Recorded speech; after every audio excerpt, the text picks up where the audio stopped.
మోక్షం అంటే ఏమిటి?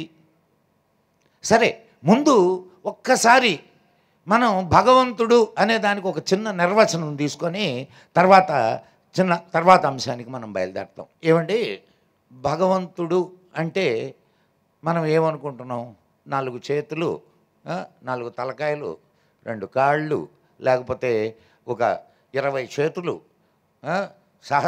సహస్రశీర్షా పురుష సహస్రాక్ష సహస్రపాత్ సభూమిం విశ్వతో వృత్తాః అత్యతిష్టదశాంగులం పురుష ఏ వేదగుం సత్వం యద్భూతం యచ్చ భవ్యం ఉదామృతత్వశ్చేషానః యదన్నేనాతిరోహతి. సహస్రశీర్షా పురుష. సహస్రము అంటే రెండు అర్థాలు ఉన్నాయి. ఒకటి 1000 అని, ఒకటి అనంతము అని. అనంతంగా శిరస్సులు కలిగిన వాడు. మీకు ఇక్కడ అన్నీ చెప్పేశాడండి భగవద్గీతలో. కృష్ణుడు అన్ని రకాల యోగాలు మన ఈయనకు చెప్పేసి చివరన ఆయనకి ఏం చూపించాడండి? అర్జునుడికి ఏం చూపించాడు శ్రీకృష్ణుడు? విశ్వరూపాన్ని చూపించాడు. విశ్వరూపాన్ని చూపించాడు అనగానే మన వాళ్ళు ఒక మంచి బొమ్మ వేసేస్తారు. విశ్వరూపం బొమ్మ చాలా బాగుంటుంది. కానీ నిజంగా విశ్వరూపం అదే? ఏది విశ్వరూపం?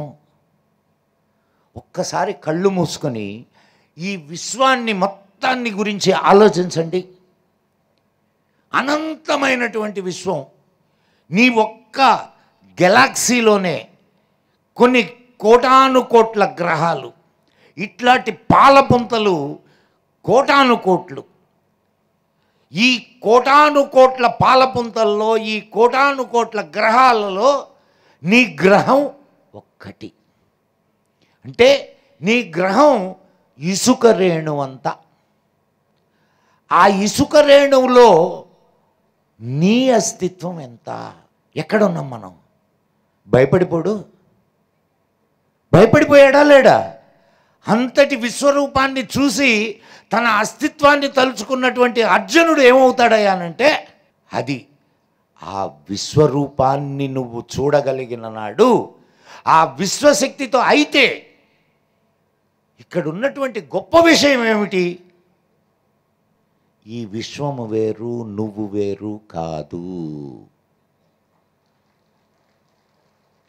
ఈ విశ్వము నువ్వు ఒకటే. ఈ విశ్వాన్ని, ఈ విశ్వ శక్తితో నీ శక్తిని అనుసంధానం చేసుకోగలిగిన నాడు నువ్వు వేరు, విశ్వం వేరుగా ఉండదు. నువ్వు ఏమవుతావు అప్పుడు? నువ్వు పరమాత్ముడివి అవుతావు.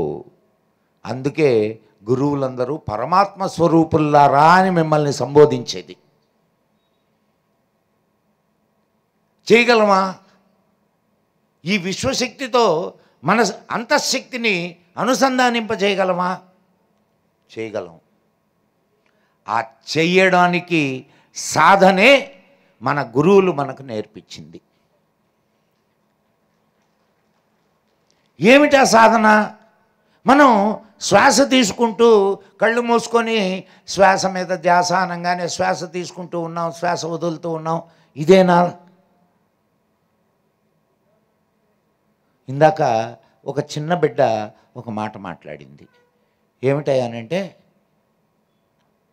ఆలోచనారహిత స్థితియే ధ్యానము. ఈ శ్వాస మీద ధ్యాసను మీరు ఆలోచనారహిత స్థితికి మీరు తీసుకెళ్ళగలిగితే మోక్షము కరతలామలకము.